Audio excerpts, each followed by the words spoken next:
Now, if you can see, we've got Hebrew writing here, and Greek writing here, and Greek writing here. That's because my focus is on Kabbalah in the New Testament, though of course Kabbalah is primarily based in the Old Testament. And if you remember, Kabbalah is the spaces between the words. And Hebrew is a pictogrammic kind of language until about 400 years after the Bible was actually written down. It didn't have any verbs written down at all, so you had to take the consonants and make the pictures in between them, which is what Kabbalah is all about. And New Testament Greek is very similar. It's kind of the reverse, but similar, in that the words were all joined up with no punctuation. So you didn't have spaces between the words and you didn't have any punctuation, so you can make all sorts of stories out of all the letters, according to your own personal makeup, according to the tree. Now, I've done this one in New Testament Greek simply because my journey was all about working out what Kabbalah was about in the New Testament and what Jesus of Nazareth was all about. And what's very interesting is that Hod here in New Testament Greek means the way. Tiferet here, aletheia, is the truth. And Zoe, Netzach, is the life. So when Jesus is saying, I am the way, the truth, the life, he's returning to the awakening triad here.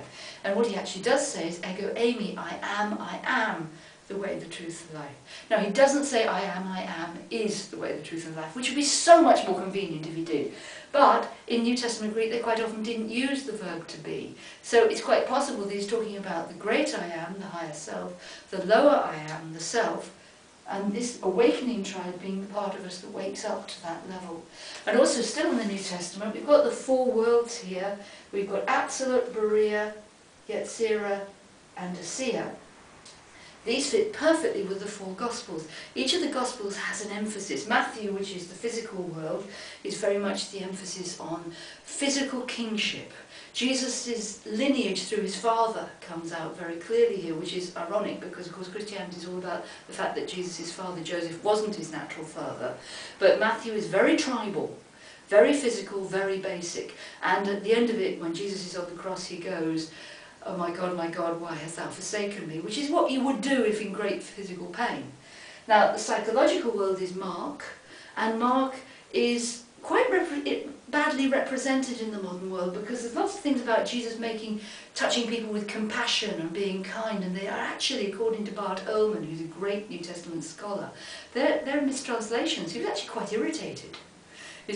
Yes, I am the one, said Jesus, with irritation. Because this is about his development as a psychological being. It doesn't have any of the stories in the Nativity. In Matthew, you've got how Jesus was born with the three kings, or the three wise men who brought physical presents.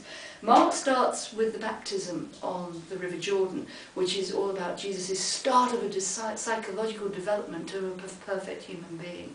And Mark originally didn't end with the resurrection. It ended just after the crucifixion, as a kind of a spoiler to say, well, what do you think happens now? Luke, which is usually people's favourite gospel, is the spiritual world, and it just touches on the physical. But unlike Matthew and Mark, it doesn't have Jesus saying, my God, why hast thou forsaken me? It has him saying, Father, forgive them, they know not what they do.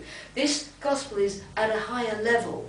It's the one about families, it's the one about women. There's 19 mentions of women in the Gospel of Luke, and only 4 or 5 in all the other Gospels. So it's come out of the tribal level, which comes up to here, and it's talking to a wider audience, to a wider range outside of just the Jewish faith. And it's also the Gospel of Mary, it's got the shepherds, it's got the angels, it's got the baby in a manger. And it's just a friendlier gospel. It speaks to all peoples. John, on the other hand, is kind of away with the fairies, because John is the Gospel of Absolute. And it is said, I mean, I don't know if it's true, but it reads correctly in my parlance, that John is meant to be a personal meditation read with you in the place of Jesus.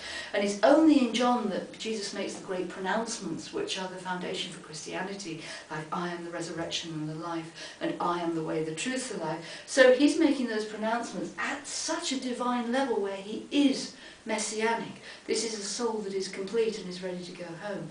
And at the crucifixion, at the end, all Jesus says is, it is done. So you can see there's a lot to be learned from these 4 levels in the Bible, and there's so much more in there in the spaces between the words.